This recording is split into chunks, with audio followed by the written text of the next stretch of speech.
Sustainability criteria and initiatives have gained prime-time visibility in the last few years, as the drive towards sustainability is changing consumers and investor preferences, while corporate leaders are increasingly being held accountable by shareholders for their ESG performance.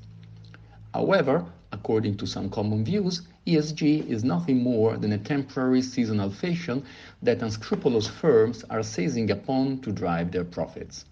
Whiteshield has spotted some of the most common perceptions on ESG to understand how grounded these are and what could be done to improve regulation and companies' approaches. One common perception, for example, is that ESG is just a formal trend things difficult to translate into profitable contribution to a company P&L. In reality, evidence from multiple studies suggests a relevant correlation between ESG and financial performance, as higher ESG scores are expected to drive higher cash flows and imply better management of risks.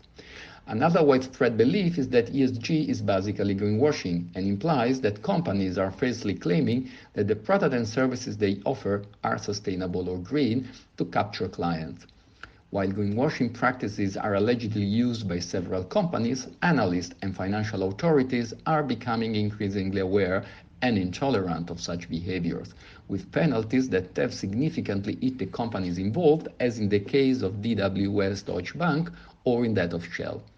Another claim is that consumers are not really interested in ESG. According to this claim, most consumers are not willing to bear the supposed extra cost of ESG, and interest in sustainability is limited only to more mature economies.